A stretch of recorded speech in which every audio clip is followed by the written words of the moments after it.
এদিকে ভগবতী সুশীলা আরতির থাল সাজিয়ে যখন সামনে এসেছেন, সুশীলাকে দেখে তো চেনাই যাচ্ছে না। কেন? এমন দিব্য সুশীলা রূপ পরিবর্তন হয়েছে। মানুষের কাছে যখন অর্থ সম্পত্তি বৈভব আসে না, তখন দেখবে রূপ রঙই পাল্টিয়ে যায়। প্রেম সে বলো, পত্নীম ভিক্ষ বিস্ফুরন্তিম দেবীম বৈমানিকীম, দেখে মনে হচ্ছে কোনো দেবী আসছে। কোথায় সেই সুশীলা? পতিব্রতা পতিম্রাহম লায়তা বদনেন সা, যার কাছে পরার ঠিক মতন কাপড় ছিল না, ছেঁড়া মহারা নোংরা কাপড়, তাকে দেখে এখন কি মনে হচ্ছে? কোনো দেবী আসছেন সাক্ষাৎ, এমন বৈভব ঐশ্বর্য। সুদামা বললেন, দেবী তুমি এইসব পাওয়ার জন্য আমাকে পাঠিয়েছিলে, তুমি এগুলো নিয়ে থাকে, আমি চললাম। ভগবতী সুশীলা বললেন, আপনি কি মনে করছেন আপনি চলে গেলে আমি এগুলো নিয়ে থাকতে পারবো? না না, যেখানে স্বামী সেখানেই স্ত্রীর স্বর্গ। স্বামী ছাড়া অট্টালিকার মধ্যে বাস করে স্ত্রীর সুখ কখনো হতে পারে না। আমিও আপনার সঙ্গে চলে যাব। দুইজন যখন বেরিয়ে চলে যাচ্ছেন, কেন বলে এখানে থাকলে আমাদের ভজন হবে না। ভগবান আর থাকতে পারলেন না, ভগবান সঙ্গে সঙ্গে প্রকট হয়ে গেলেন। সুদামা, ডাকবিতি সুদামা যখনই পিছনে তাকিয়েছে, স্বয়ং দ্বারকাধীশ দৌড়ে গিয়ে চরণে পড়ে গেলেন। হে গোবিন্দ, তোমার কাছে আসতে আমাকে পুরো জীবন লেগে গেল, আর তুমি আসতে একদিনও লাগালে না। ভগবান বললেন, তবেই তো আমি বলেছি তুমি আমার দিকে 100 পা বাড়াও, আমি তোমার দিকে, তুমি আমার দিকে 1 পা বাড়াও, আমি তোমার দিকে 100 পা বাড়াবো, কিন্তু তোমাকে 1 পা বাড়াতে হবে। ভগবান কৃপা করলেন। সুদামা বললেন, প্রভু এইসব বৈভব নিয়ে থাকলে তো আমার ভজন হবে না। ভগবান বললেন, বৈভব নিয়ে থাকো, কিন্তু আমাকে অর্পণ করে ভোগ করো, তাহলে আর কোনো দোষ হবে না। প্রেম সে বলো। ভগবত আদেশ মেনে সুদামা ঐশ্বর্য উপভোগ করে দিব্য পরম ধাম গমন করলেন। এই প্রকার সুদামা চরিত্রের বর্ণন শ্রবণ করানো হয়েছে।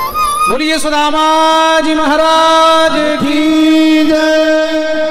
এদিকে দেবতাগণ এসে ভগবানের স্তুতি করলেন, প্রভু আপনাকে এই ধরাধাম পরিত্যাগ করে এখন যেতে হবে। ভগবান বলে, নিশ্চয়ই যাব, কিন্তু আগে পৃথিবীর ভার হরণ করে নি।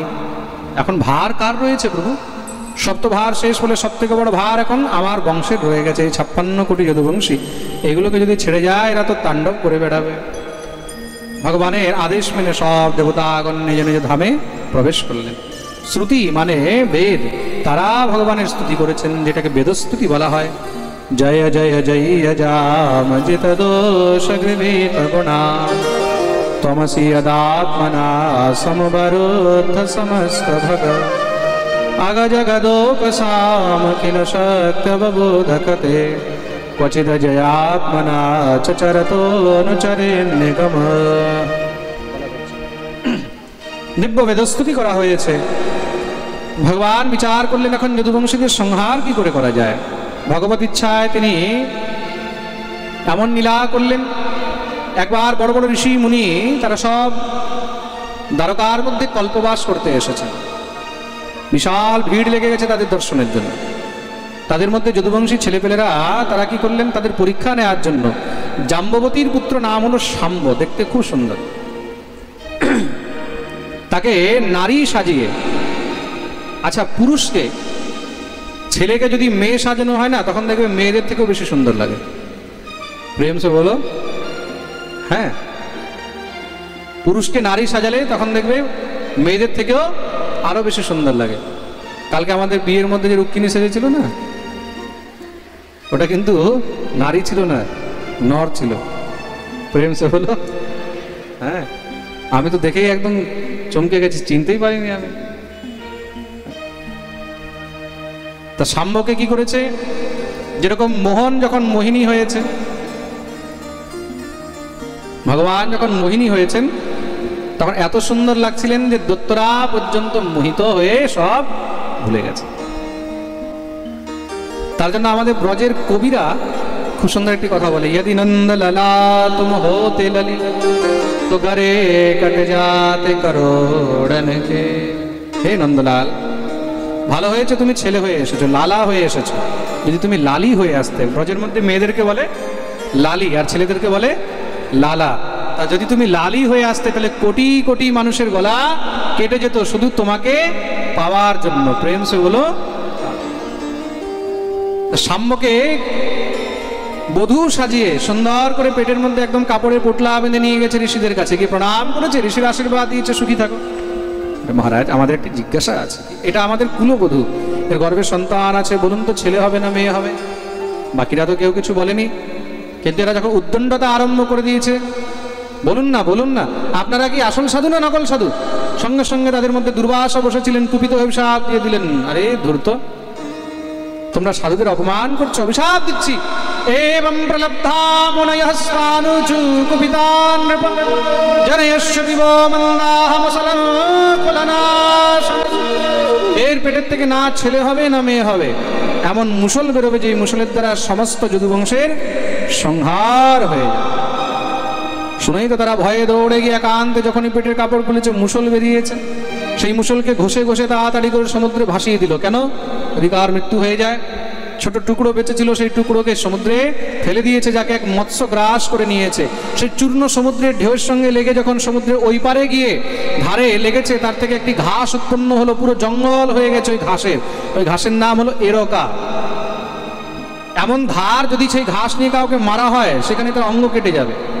আর সেই মৎস্যকে জেলেরা ধরে বিক্রি করেছে বাজারে, কিনেছেন এক জরা ব্যাধ শিকারী, ঘরের মধ্যে গিয়ে কেটেছে, ভিতর থেকে সেই টুকরো পেয়ে তাকে নিজের বাণের আগে লাগিয়ে নিয়েছে। এত ছুঁচলো, হাতিকে মারলে হাতিকেও ভেদ করে দেবে। ভগবান দেখলেন যদুবংশীদের বিনাশের সমস্ত সাজো সামান একদম রেডি হয়ে গেছে। সবাইকে নিয়ে ভগবান প্রভাস ক্ষেত্রে গিয়ে উপস্থিত হলেন। দিব্য মহারাজ বিশাল যজ্ঞ আরম্ভ করলেন। যজ্ঞের মধ্যে সব ব্রাহ্মণদেরকে দান করে দিচ্ছেন দেখে বসুদেবের চিন্তা হয়ে গেল, কানাই তুমি যদি সব দিয়ে দাও তাহলে আমাদের এই পুত্র সন্তানেরা কি নিয়ে থাকবে? ভগবান বললেন, বাবা, সম্পত্তি পুত্র সন্তানের জন্য সঞ্চয় করতে নেই, তাহলে নিজে অর্থ সঞ্চয় করছো, সেটাকে নিজেই দান ধর্ম করে সুখে উপভোগ করে ব্যয় করা উচিত। সন্তানের যদি সামর্থ্য হয়, সে যদি যোগ্য হয়, তাহলে সে নিজের অর্থ নিজেই সঞ্চয় করে নেবে। পুত সপুত কাহা ধন সঞ্চয়, পুত কপুত কাহা ধন সঞ্চয়। প্রেম সে বলো। বসুদেব বলেন, আচ্ছা তুই আমাকে বোঝাবি? ভগবান চুপ হয়ে গেলেন। কেন? অনেক সময় বেটা বোঝালে বাপ বুঝতে চায় না। দেবর্ষি নারদকে পাঠালেন, নারদ এসে বসুদেবকে উপদেশ করেছেন। তুমি এখন এখানে পড়ে রয়েছো বসুদেব? বসুদেব দিব্য পুজো অর্চন করলেন। গুরুদেব, কেন? বলে, ঘরে থাকলে নিত্য অপরাধ বাড়বে। আমরা রোজ 3 প্রকারের অপরাধ করছি, এটা দৈনিক অপরাধ। কি কি? কায়িক, বাচিক আর মানসিক। এই 3টির মধ্যে যেই কোনো একটি অপরাধ আমরা নিত্য করছি। কায়িক মানে শরীর দিয়ে অপরাধ। একটা মশা যে মারছি না আমরা, এই মশাটা মারাও কিন্তু অপরাধ। প্রেম সে বলো। শাস্ত্রের মধ্যে তাকেও মারার অধিকার নেই। তা বলছে, মশা যদি কামড়ায় রক্তপান করে, মানে তার থেকে বাঁচার উপায় করে রাখো, তার থেকে কিভাবে বাঁচতে হবে সেই উপায় করে রাখো, কিন্তু তাকে মারার অধিকার নেই। কেন? সে অবুঝ, তার মধ্যে সেই বুদ্ধি নেই, বিবেক নেই, জ্ঞান নেই। ভগবান তাকে রক্ত পান করার জন্য তৈরি করেছেন, সে গায়ে বসবে রক্ত পান করবে, এটা হলো তার কর্ম, সেটা তার ধর্ম। প্রেম সে বলো। তা আমরা তো অপরাধ করছি, কত রকমের অপরাধ করছি নিত্য। কায়িক শরীর দিয়ে, বাচিক মুখ দিয়ে, পরনিন্দা, পরচর্চা, মিথ্যা, এই সব কত রকমের কথা, গালাগালি। আর তৃতীয় হলো মানসিক, মন দিয়ে কত রকমের আমরা অপরাধ করছি তো। মনের মধ্যে কাউকে নিয়ে কোনো দুশ্চিন্তা করা, এটাও কিন্তু অপরাধ। প্রেম সে বলো। তাহলে অপরাধ থেকে কি করে বাঁচা যাবে? বলে, এই প্রশ্ন একসময় বিদেহরাজ জনক নবযোগেন্দ্রদের কাছে করেছিলেন। তো নবযোগেন্দ্র সংবাদ প্রসঙ্গ শোনালেন।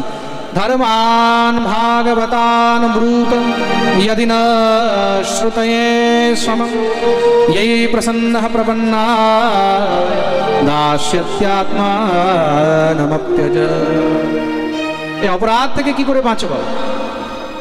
তখন নবযোগেন্দ্রগণ উপদেশ করেছিলেন বিদেহরাজ জনককে, নিত্য অপরাধ থেকে বাঁচার জন্য শুধু একই উপায় রয়েছে, কায়েন বাচা মনসেন্দ্রিয়ের্বা বুদ্ধ্যাত্মনাবানুসৃত স্বভাবাৎ করোতি যদ্ যৎ সকলম পরস্मै নারায়ণায়েতি সমর্পয়েৎ। এই সংসারের মধ্যে যে জীব নিজের সমস্ত কর্ম নিয়ে গোবিন্দের চরণে শরণাপন্ন হয়ে যায়, সে সমস্ত অপরাধ থেকে মুক্ত হয়ে যায়। তার জন্য সব ত্যাগ করে ভগবত ভজনে যুক্ত হয়ে যাও। বসুদেব আর দেরি করলেন না, সব ত্যাগ করে সঙ্গে সঙ্গে তিনি বনগমন করলেন। বলদেব প্রভু দেখলেন বাবাকে পাঠিয়েছে, এবার আমার নাম্বার। তিনিও সঙ্গে সঙ্গে সমুদ্রে ডুব দিয়ে সোজা একদম মহারাজ ক্ষীরসাগর চলে গেলেন। ভগবান দেখলেন এবার আমাকেও বেরিয়ে যেতে হবে, কেন আমি না গেলে এদের তো তাড়াতাড়ি এই উদ্ধার হবে না। কাছে যতক্ষণ পর্যন্ত বড়জন গুরুজনরা থাকে ততক্ষণ পর্যন্ত বিনাশ হয় না। যেই ঘরে বড়রা আছে বৃদ্ধরা আছে সেই ঘরে তাড়াতাড়ি বিনাশ হবে না, আর যেই ঘরে বয়স্ক মানুষ বৃদ্ধ মানুষ নেই সেই ঘর অনেক তাড়াতাড়ি বিনাশ হয়ে যায়। কেন? সেখানে কোনো গার্জিয়ান থাকে না। প্রেম সে বলো। ভগবান বেরিয়ে গেলেন, একান্তে গিয়ে মহারাজ বনের মধ্যে এক বটবৃক্ষের নিচে বসে আছেন।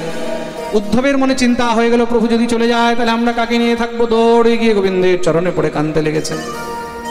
ভগবান উদ্ধবকে উপদেশ করলেন, উদ্ধব চিন্তা করো না, এই সংসারে আমি আছি। কি রূপে? ভগবান বলেছেন আমি এখানে গুরু রূপে আছি। গুরুই হলো গোবিন্দের রূপ। আর গুরু কিরকম? দীক্ষা গুরু এবং শিক্ষা গুরু। তার জীবনে পিতারূপী গুরু একদিন চলে যাবেন, দীক্ষা গুরু একদিন চলে যাবেন, কিন্তু শিক্ষা গুরু জীবনে অনেক করা যায়। শিক্ষা গুরু মানে কি? যার কাছে আমরা শিক্ষা গ্রহণ করলাম তিনি হলেন আমাদের শিক্ষা। অনেকে জিজ্ঞাসা করে শিক্ষা গুরুর ফটো রেখেও কি পুজো করা যায়? শিক্ষা গুরুর ফটো রেখেও পুজো করা যায়। প্রেম সে বলো। যেরকম আমি গৌড়ীয় বৈষ্ণব সম্প্রদায়ের দীক্ষিত, কিন্তু যদি অন্য কোনো সম্প্রদায়ের আচার্যের কাছে আমি কিছু শিখেছি আর তিনিও হলেন আমার শিক্ষা গুরু, তার চিত্রপট রেখেও পূজা করার আমাকে অধিকার আছে এবং এটা আমার কর্তব্য। প্রেম সে বলো। এটাই হলো নিতান্ত ধর্ম।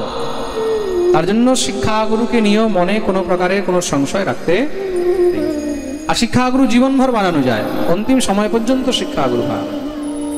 একসময় দত্তাত্রেয় রূপে ভগবান 24 গুরু বানিয়েছিলেন। কাকে কাকে? পৃথিবী বায়ুর আকাশ আপগ্নিশ্চন্দ্রমা রবি কপোত অজগর সিন্ধু পতঙ্গ মধুকৃত গজ মধুহা হরিণো মীনঃ পিঙ্গলা পুরনোর্ভক কুমারী শরকৃৎসর্ব পূর্ণনাভিষুপেশ। পৃথিবী বায়ু আকাশ অগ্নি চন্দ্রমা সূর্য কবুতর অজগর সমুদ্র পতঙ্গা মৌমাছি হাতি ভ্রমর হরিণ মৎস্য পিঙ্গলা বেশ্যা কুরোর পক্ষী কুমারী কন্যা ছোট বাচ্চা সর্প অজগর মাকড়সা এগুলোকেও গুরু বানিয়েছে। জীবনে যার কাছ থেকে আপনি শিখেছেন তাকে গুরুরূপে শ্রদ্ধা করা উচিত। শ্রদ্ধার জন্য কোনো রূপের দরকার হয় না, শ্রদ্ধার জন্য তার গুণের প্রয়োজন হয়। যেরকম দুইজন ব্যক্তি তারা বর্তমানে সংসারে নেই, কিন্তু আমি ওনাদেরকে খুব শ্রদ্ধা করি। এক হলেন স্বামী বিবেকানন্দ। স্বামী বিবেকানন্দের সঙ্গে আমার সাম্প্রদায়িক কোনো লেনাদেনা নেই। আমার সম্প্রদায় আলাদা, ওনার সম্প্রদায় আলাদা,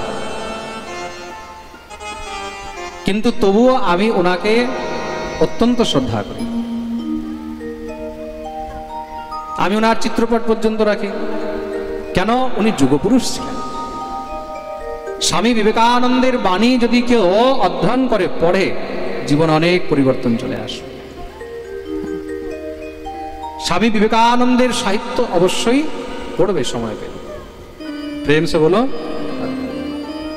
আরেকজন গৌড়ীয় মঠের প্রতিষ্ঠাতা ছিলেন শ্রী ভক্তি সিদ্ধান্ত সরস্বতীপাদ। অনেক অনেক সময় বলে যে মহারাজজি গৌড়ীয় মঠের বিষয়ে আপনার কি বিচার? এখানে কি কোনো গৌড়ীয় মঠের শিষ্য বসে আছে? একটু হাত উপরে করো তো দেখি। গৌড়ীয় মঠের শিষ্য কারা কারা আছে? হাত উপরে করো দেখি। আচ্ছা, আছে তো অনেকে। গৌড়ীয় মঠের বিষয়ে আপনার বিচার কি? কেন কি অনেকে গৌড়ীয় মঠে নিন্দাও করে, অনেকে অনেক সম্প্রদায় নিন্দা করে। গৌড়ীয় মঠ নিয়ে আমার অন্তরে কোনো প্রকারের কোনো বিভ্রান্তি নেই। গৌড়ীয় মঠের মধ্যে কি চলছে কি না চলছে ওইসব আমার দেখারও কোনো মানে নেই। কিন্তু গৌড়ীয় মঠের যিনি প্রতিষ্ঠাতা ছিলেন শ্রী ভক্তি সিদ্ধান্ত সরস্বতীপাদ, ভক্তি সিদ্ধান্ত সরস্বতী ঠাকুর অত্যন্ত প্রকাণ্ড বিদ্বান ছিলেন, অনেক গুণী ব্যক্তি ছিলেন। গৌড়ীয় সমাজকে তিনি যদি বলা যায় তাহলে বুস্টার ডোজ দিয়ে গেছেন। বাস্তবিক কথা মহারাজ, যেই সময় গৌড়ীয় সম্প্রদায় একদম পতনের দিকে ছিল, গৌড়ীয় শাস্ত্র গৌড়ীয় গ্রন্থ সব লুপ্ত প্রায় হয়ে গেছিল, গৌড়ীয় সম্প্রদায় নিয়ে কোনো চারদিকে চর্চাই হতো না, সেই সময় ভক্তি সিদ্ধান্ত সরস্বতী ঠাকুর তিনি অনেক গৌড়ীয় গ্রন্থের উদ্ধার করেছেন, সেগুলোকে সংস্কার করেছেন, সেইগুলোকে পুনর্মুদ্রণ করেছেন, ছাপাই করেছেন, সেই গ্রন্থগুলোকে বিতরণ করিয়েছেন, জনজন অনেক ভক্তদের কাছে সেই গ্রন্থগুলোকে প্রচার করেছেন। তার জন্য গৌড়ীয় বৈষ্ণব সমাজের মধ্যে ভক্তি সিদ্ধান্ত সরস্বতী ঠাকুরের অনেক বড় অবদান আছে। তার জন্য উনি যতদিন পর্যন্ত গৌড়ীয় বৈষ্ণব সমাজ থাকবে সবসময় তিনি প্রণম্য থাকবেন, তিনি শ্রদ্ধার পাত্র থাকবেন। বলিয়ে ভক্তবৎসল ভগবান কি। তার জন্য গুরুজন বা জ্ঞানীজন সে যেই কোনো পরিবারের হোক, যেই কোনো সম্প্রদায়ের হোক, যে কোনো সংস্থার হোক, কখনো তার প্রতি মনে বিদ্বেষ রাখতে নেই। গুণী জ্ঞানী যেই হোক, এখানে দত্তাত্রেয় যদি মৎস্যকে গুরু বানাতে পারে, হাতিকে গুরু বানাতে পারে, হরিণকে গুরু বানাতে পারে, তাহলে আমরা মানুষ হয়ে মানুষের সঙ্গে হিংসা করছি, মানুষ হয়ে মানুষের সঙ্গে বিদ্বেষ করছি? কখনো না। যে জ্ঞানী যে গুণী সে যেই হোক না কেন তাকে সম্মান করা উচিত। যার কাছ থেকে কিছু শিক্ষা প্রাপ্ত হয়, কিছু শিখছি, তাকে সম্মান করবে। কিসের মতন? গুরুর মতন। প্রেম সে বলো। ভগবান উপদেশ করলেন। আর দ্বিতীয় ভগবান বললেন আমি ভাগবত রূপে বিদ্যমান রয়েছি। দেখতে দেখতে নিজের সমস্ত তেজ নিয়ে ভাগবত রূপে প্রকট করে উদ্ধবের মাথায় দিয়ে দিলেন। বলিয়ে ভাগবত ভগবান কি জয়। উদ্ধব আজ থেকে যখন যখন ভাগবত দর্শন করবে, ভাগবত শ্রবণ করবে, ভাগবত চিন্তন করবে, তখন তখন সাক্ষাৎ আমার দর্শনের ফল পাবে। এদিকে কি হয়েছে? সমস্ত যদুবংশীগণ নিজের মধ্যে আর দ্বারকাধীশকে না পেয়ে ময়ূরক নামক মদিরা পান করে এমন উচ্ছৃঙ্খল হয়ে গেল, পরস্পর একজন আরেকজনের সঙ্গে যুদ্ধ আরম্ভ করে দিয়েছে। যুদ্ধ করতে করতে অস্ত্র শস্ত্র শেষ হয়েছে। ওই ঘাসগুলোকে নিয়ে একজন আরেকজনকে যখন মারা আরম্ভ করেছে, দেখতে দেখতে মহারাজ 56 কোটি যদুবংশী গোবিন্দায় নমো নমঃ শেষ হয়ে গেল। চতুঃপঞ্চ অবশেষতম, 4-5 জন বাকি ছিলেন। এদিকে কি হয়েছে? জরা নামক ব্যাধ, সেই ব্যাধ শিকার করতে এসেছে। দূর থেকে ভগবানের চরণ দেখে কোনো মৃগ মনে করে যখনই বাণ মেরেছে, ভগবানের চরণে বাণ লাগতেই মুখ থেকে শব্দ বেরিয়েছে হা রাধে। শুনেই যারা ব্যাধ দৌড়ে এসে গোবিন্দের চরণে পড়ে প্রার্থনা করতে লাগলেন, কাঁদতে লেগেছেন, প্রভু আমি কত বড় অপরাধ করেছি। ভগবান বললেন না না, আজকে আমার তোমার ঋণ শোধ হয়ে গেল। এই সংসারে আমি কারোর ঋণ বাকি রাখিনি। পূর্বে আমি তোমাকে লুকিয়ে মেরেছিলাম, এবার তুমি আমাকে লুকিয়ে মারলে, हमारा तुम्हारा हिसाब बराबर। প্রেম সে বলো। এসেই বানররাজ বালি ছিল। বৈকুণ্ঠ থেকে বিমান এসেছে, দেহ ত্যাগ করে দিব্য চতুর্ভুজ রূপ ধারণ করে বিমানে বসে যারা ব্যাধ পরমধাম গমন করলেন। সমস্ত দেবতাগণ, যক্ষ গন্ধর্ব, পিতর ইত্যাদি এসে দিব্য ভগবানের স্তুতি করছেন। পিতরঃ সন্ত গন্ধর্বা বিদ্যাধর মহোরগাঃ চারণায়ক্ষরক্ষাংসি কিন্নরাপ্সরসোদ্বিজা। সবাই মিলে স্তুতি করছেন। দেখতে দেখতে মহারাজ জোরে বিদ্যুৎ চমকে উঠেছে। বৈকুণ্ঠ থেকে বিমান এসেছে, সেই বিমানে এসে ভগবান দেখতেই দেখতে মহারাজ পরমধাম গমন করলেন। বলিয়ে ভক্তবৎসল ভগবান কি জয়। লোকাভিরামাম স্বপনম ধারণধ্যান মঙ্গলম যোগ ধারণয়াগ্নেয়া দগ্ধ্বা ধামা বিশত স্বতম। ভগবান সদা সর্বদার জন্য ধরাধাম পরিত্যাগ করে দিয়ে পরমধাম গমন করলেন। পরীক্ষিত প্রশ্ন করলেন, প্রভু ভগবানের যাওয়ার পরে তো কলিযুগ আরম্ভ হয়ে গেছে, এই কলিযুগে এখন আমার পরে কি হবে? শ্রী শুকদেব প্রভু কলির লক্ষণ বর্ণন করলেন। রাজন, তোমার পরে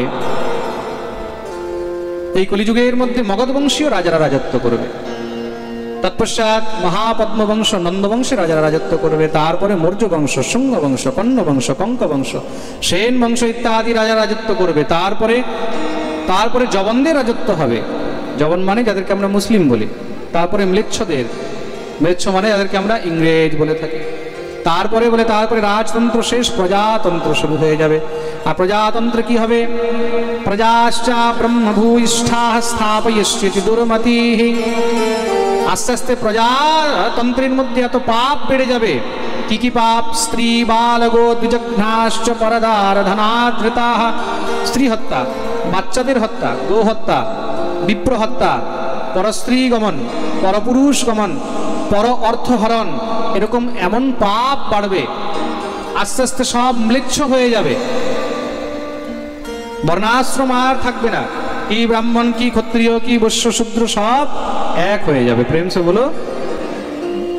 প্রজাশ্চা, সমস্ত সব প্রজাগণ ম্লেচ্ছা রাজন্য রূপিণ, ম্লেচ্ছ হয়ে যাবে রাজন।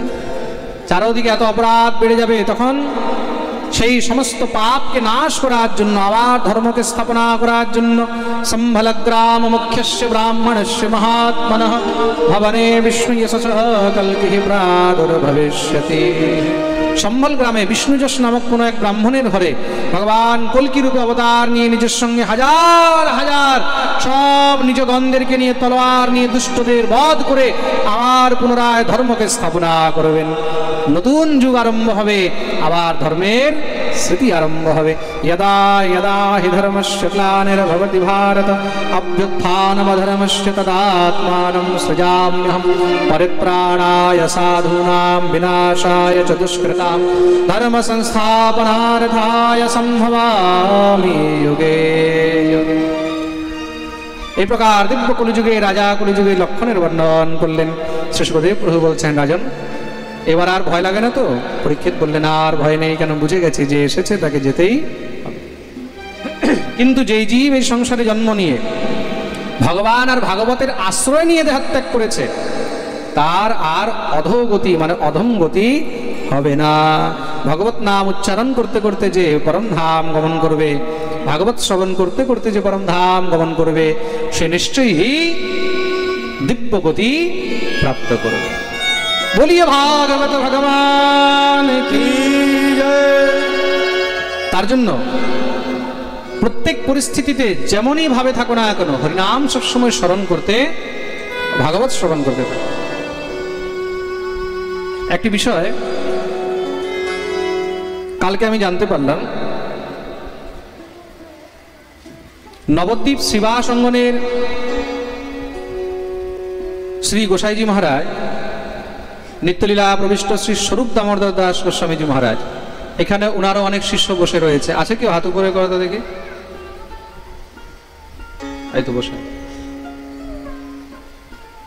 তো কালকে মাতা গোস্বামিনীজি, ওনার অর্ধাঙ্গিনী মায়ের সঙ্গে আমার ফোনে কথা হচ্ছিল। উনি খুব আশীর্বাদ করলেন আমাকে, আর কানতে কানতে একটি কথা বললেন, জানো বাবা গোবিন্দ, তোমার বাবা দেহত্যাগের আগে বিছানায় পড়ে পড়ে সবসময় আমাকে বলতো, ওই গোবিন্দ বল্লভের পাঠটা একটু লাগিয়ে দাও, ওই বাচ্চা ছেলেটার পাঠ একটু লাগিয়ে দাও। বলে ওই পাঠটা শুনলে কেন জানি খুব আনন্দ পায়। আর তোমার পাঠ শুনতে শুনতে উনি দেহত্যাগ করেছে। আমার জন্য এই সংসারের সমস্ত সম্পত্তি থেকেও বড় পাওনা হলো এটা।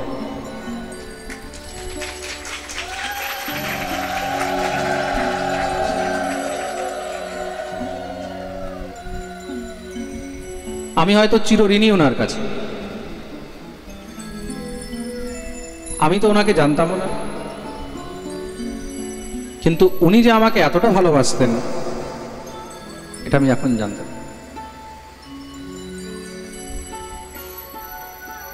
আপনার কর্ম যদি ভালো হয়, আপনার উদ্দেশ্য যদি মহৎ হয়, এই সংসারে হাজার হাজার লোক আপনাকে নিশ্চয়ই ভালোবাসবে, এটার মধ্যে কোনো সংশয়। শ্রী গুরুদেবের কৃপায় এই হরিকথা আপনাদের সবাইকে পরিবেশন করে যাচ্ছে। আমি জানি না কতটা কিভাবে করতে পারছে, হয়তো অনেক ভুল ত্রুটিও হতে পারে। জীবনে কোনো সময় যেন রাধারানী আমাকে কোনো অভিমান না দেয়, সবসময় যেন নিজের এই জিহ্বা দিয়ে আপনাদের সেবা করে যেতে পারি, আপনাদেরকে যেন হরিকথা শুনি, আর কিচ্ছু। যদি আমার থেকে কোনো সময় কোনো ভুল হয়ে যায়, কোনো ত্রুটি হয়ে যায়, আপনারা এগুলো ক্ষমা করবেন।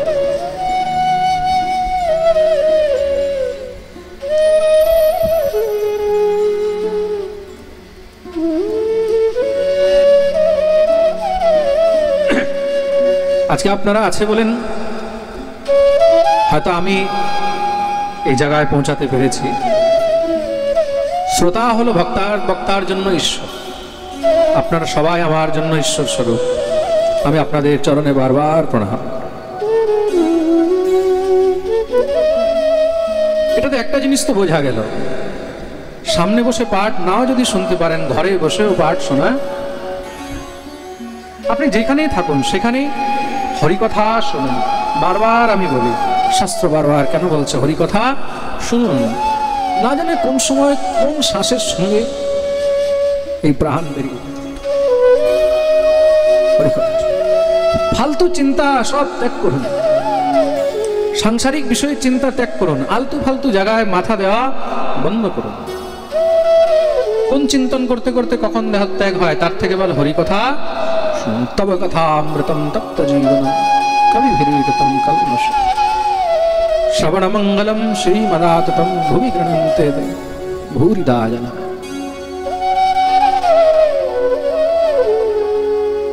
আজকে আমাদের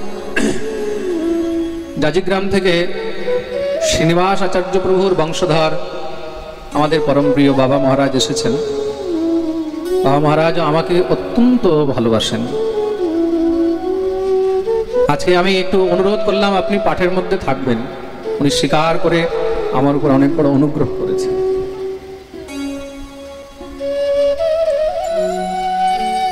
যখন কেউ এসে বলে না যে আমি তোমাকে অনেক ভালোবাসি, এটাই অনেক বড় পাওনা।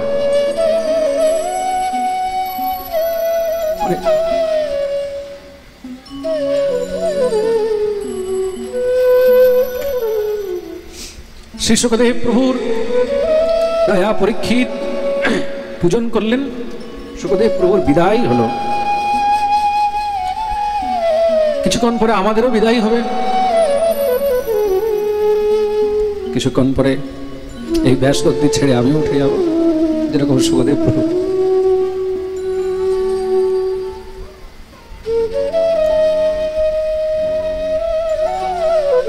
আসলে আমরা একটু শুকদেব প্রভুকে বন্দন করে নিই, তারপরে বাকি পাঠ শুনব। যেই শুকদেব প্রভুর কৃপায় আমরা এই ভাগবত শ্রবণ করেছি। যারা যারা এখন ভাগবত পূজন করবেন নিজের জায়গাতেই বসে থাকবেন প্রত্যেকবারের মতন। আপনাদের কাছে আমাদের সব ভক্তরা চলে আসবে। বৃন্দাবনে মন্দির নির্মাণের জন্য এবং ভাগবতের প্রণাম ইত্যাদি যা অর্পণ করবেন এখনই অর্পণ করা হবে। পাঠের পরে কেউ উঠে সামনে আসবেন না, কেউ আমার হাতে দেওয়ার কোনো চেষ্টা করবেন না, কারণ অনেক সমস্যা হয়ে যায়। আপনাদের কাছেই আসছে, যাকে যা অর্পণ করার তার মধ্যেই অর্পণ করবেন। আসুন আমরা সবাই মিলে শ্রী শুকদেব প্রভুকে বন্দন করি। বলিয়ে শুকদেব ভগবান কি জয়। हरि की कथा सुनाने वाले, हरि का नाम सुनाने वाले, तुमको लाखों प्रणाम, तुमको लाखों प्रणाम, तुमको लाखों प्रणाम, तुमको लाखों प्रणाम। हरि की कथा सुनाने वाले, हरि का नाम सुनाने वाले, हरि की कथा सुनाने वाले, हरि का नाम सुनाने वाले, तुमको लाखों प्रणाम, तुमको लाखों प्रणाम, तुमको लाखों प्रणाम, तुमको लाखों प्रणाम। সবাই হাত উপরে করে তালি সেবা করে।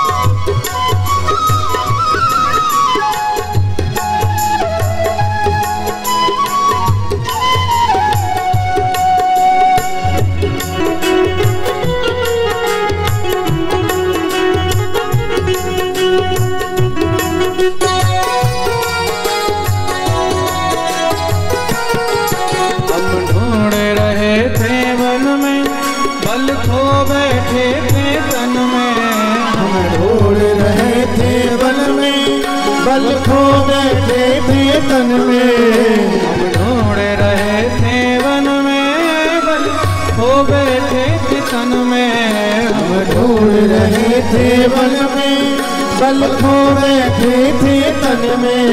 ओ राह बताने वाले, ओ राह बताने वाले, तुमको लाखों प्रणाम, तुमको लाखों प्रणाम, तुमको लाखों प्रणाम, तुमको लाखों प्रणाम।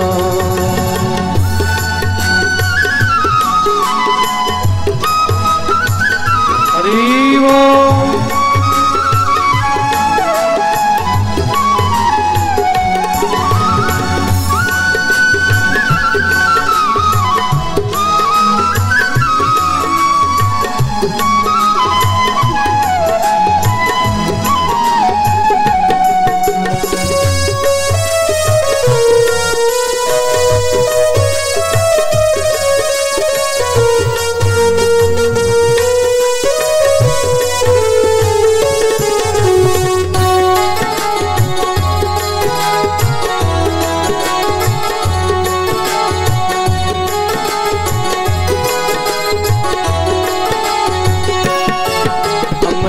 कर विष का प्याला जा रहे थे हम के गाला, लेकर विष का प्याला जा रहे थे हम के गाला, हम लेकर विष का प्याला जा रहे थे यम के गाला, हम लेकर विष का प्याला जा रहे थे हम के गाला।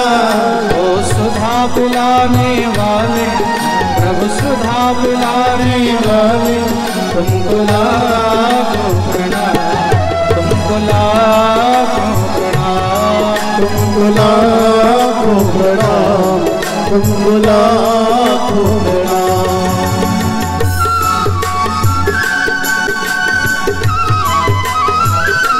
हाथ করে করে তালি সেবা হরি बोल।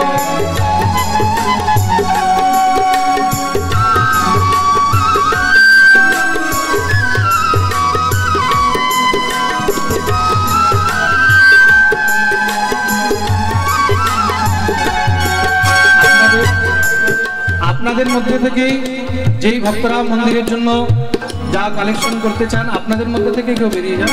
আমি বিশ্বনাথ বাবুকে বলেছিলাম যে পাঠিয়ে দেবে কমিটির লোকদেরকে, কাউকে পাঠালোই না। হরি बोल।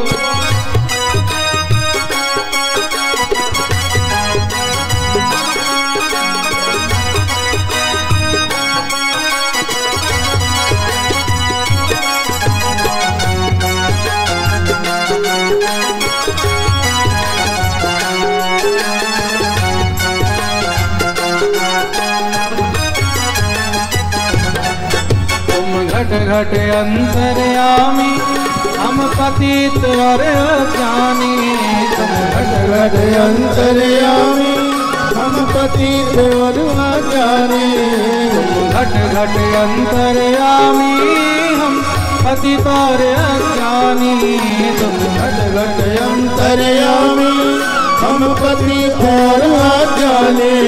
ओ कृष्ण मिलाने वाले, ओ राम मिलाने वाले, ओ कृष्ण मिलाने वाले, ओ राम मिलाने वाले, तुमको लाखों प्रणाम, तुमको लाखों प्रणाम, तुमको लाखों प्रणाम, तुमको लाखों प्रणाम। हरि की कथा सुनाने वाले, हरि का नाम सुनाने वाले, हरि की कथा सुनाने वाले, हरि का नाम सुनाने वाले, तुमको लाखों प्रणाम, तुमको लाखों प्रणाम, तुमको लाखों प्रणाम, तुमको लाखों प्रणाम, तुमको लाखों प्रणाम, तुमको लाखों प्रणाम, तुमको लाखों प्रणाम, तुमको लाखों प्रणाम। बोलिए भक्तवत्सल भगवान की।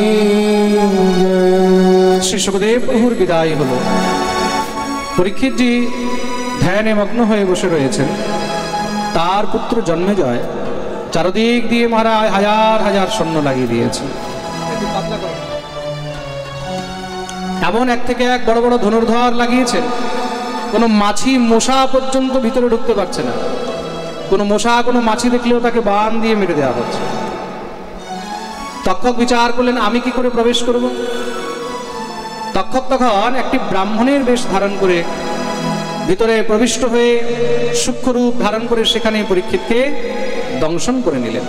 দংশন করতেই সেখানেই রাজা পরীক্ষিত নিজের দেহ পরিত্যাগ করে দিব্য চতুর্ভুজ রূপ ধারণ করলেন। বৈকুণ্ঠ থেকে বিমান এসেছে, সেই বিমানে বসে তিনি পরমধাম গমন করলেন। বলিয়া ভক্তবৎসল ভগবান কি। এই প্রকার পরীক্ষিতের মুক্তি হলো। পিতার মৃত্যুর প্রতিশোধ নেওয়ার জন্য জন্মেজয় সর্পশত্র যজ্ঞ আরম্ভ করেছে। সেই সর্পশত্র যজ্ঞের মধ্যে সমস্ত সর্পদের আহুতি দেওয়া হচ্ছে, কিন্তু সেখানে তক্ষক এখনো পর্যন্ত আসছে না।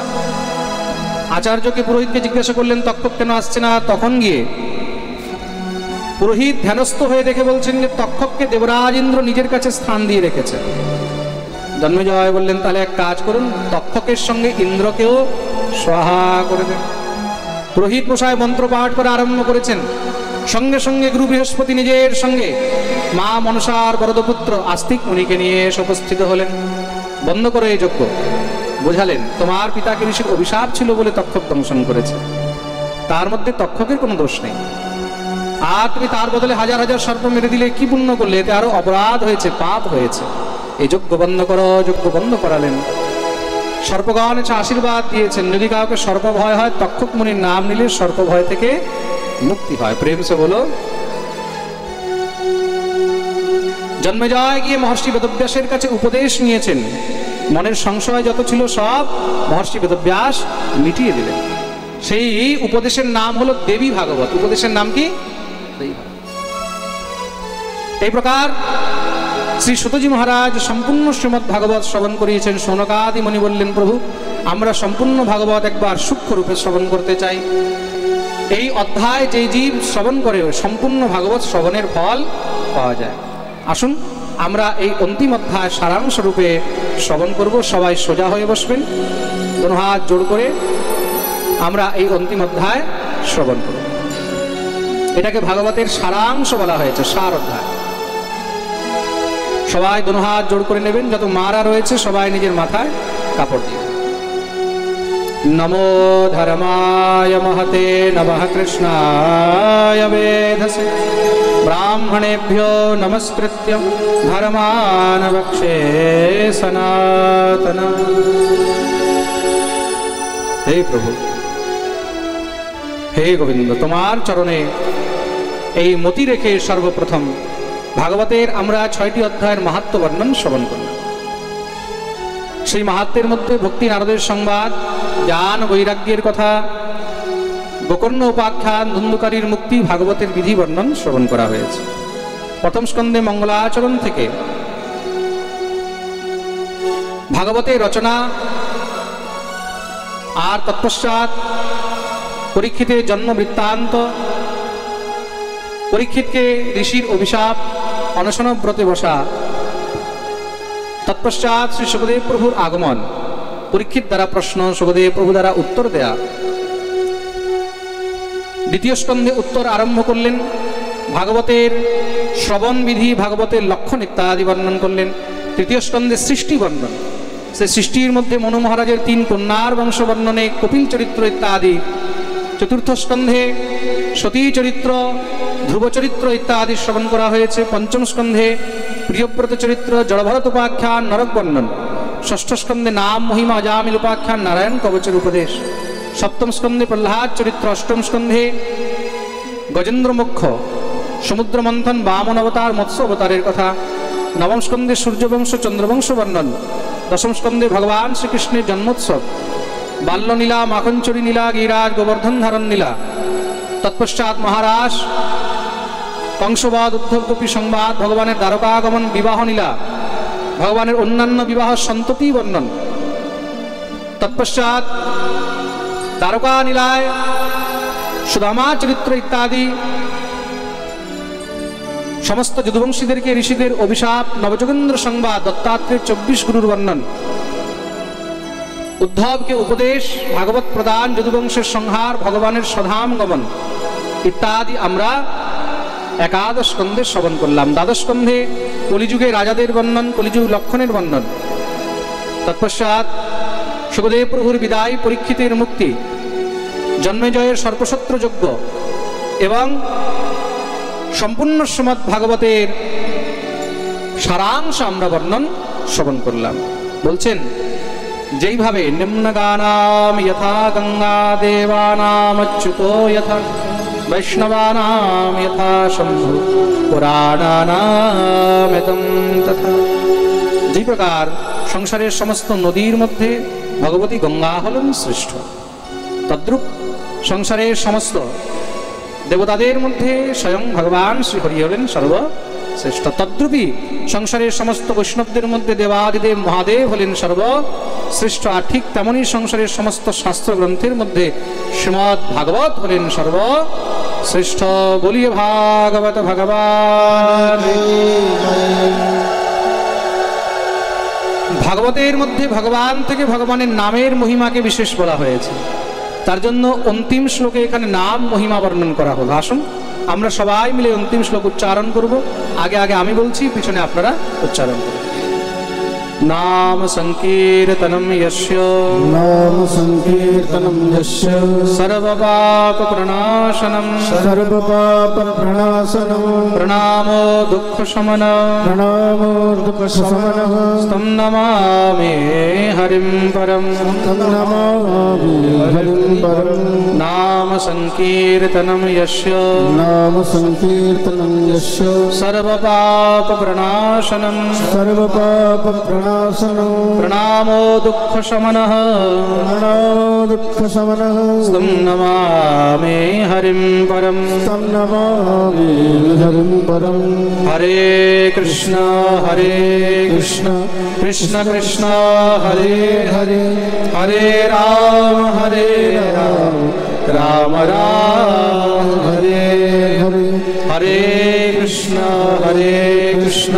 कृष्ण कृष्ण हरे हरे, हरे राम राम राम हरे हरे। बोलिए भक्तवत्सल भगवान की, भागवत भगवान की, व्यास जी महाराज की, सुखदेव भगवान की, परीक्षित जी महाराज की।